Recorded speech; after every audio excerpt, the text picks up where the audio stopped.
away with him. Everything was still a blur. To avoid traffic cameras, Tyler had deliberately taken a circuitous route, keeping to the speed limits all the way. He'd kept their date a secret, and he doubted Lindy had shared their Saturday night rendezvous with any of her judgmental BFFs. As far as everybody was concerned, Tyler was the last person in the world whom Lindy would be hanging out with on Halloween.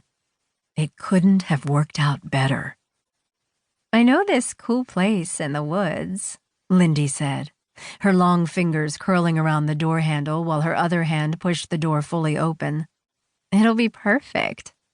She climbed out, fingertips sliding along the passenger window and leaving tracks. He'd have to wipe away her grease, wipe her off the face of the earth while he was at it. Lindy continued around to the grass in front of the car. Tyler watched, a low rumble in the back of his throat as she raised her arms, dancing in the mote-filled headlights, her pointy breasts gyrating against her red tank top, her whole elasticized body swaying and twisting. Lindy the Temptress. She looked like a girl in a James Bond title sequence, the one who ended up dead in the first act. Tyler had fire in his belly. Working on the problem of how to dispose of Lindy Munson's body had tested him, forcing adjustments in his plan until he was confident he had it right.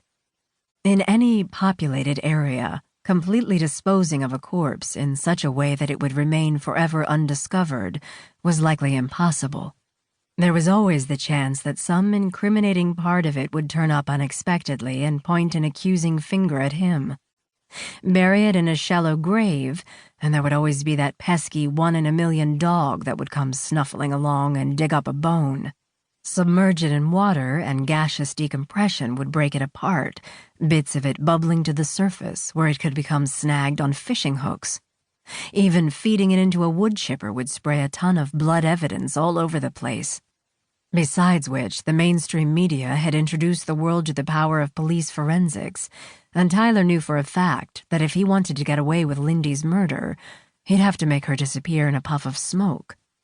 Then, at some point, he'd realized he didn't need to dispose of the body at all. Just burn it.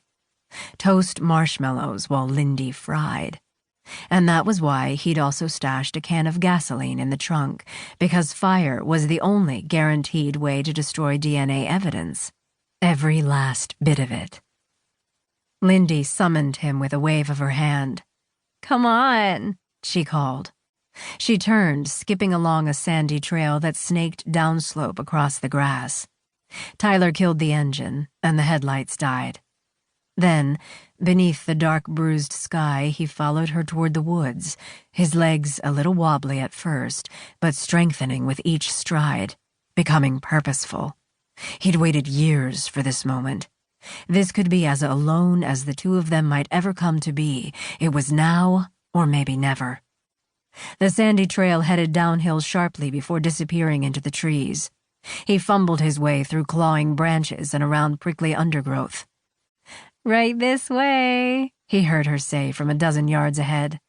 Stoked by the anticipation of what was to come, Tyler picked up the pace, closing in on her, the fire in his belly spreading into his chest, fueling him, igniting him, propelling him.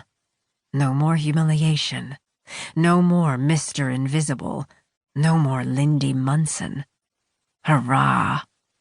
All he could think about was wrapping his hands around Lindy's scrawny neck and squeezing the life out of her.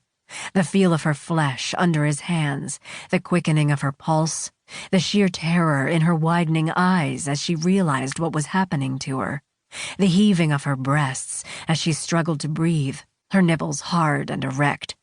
Strangling her slowly, maybe not even ending it right away, but rather letting her revive over and over, each time with her knowing that the next throttling could be her last. Making her see him. Adrenalized, Tyler crashed through the undergrowth after her, his breath hastening and his senses sharpening. "Hold up," he shouted. She did, and in just a few seconds he caught up. She faced him on the path, nibbling her lower lip, giggling as she reached out and placed her hand on the hardening bulge in his pants. "Patience," she tittered, her smile growing into a whorish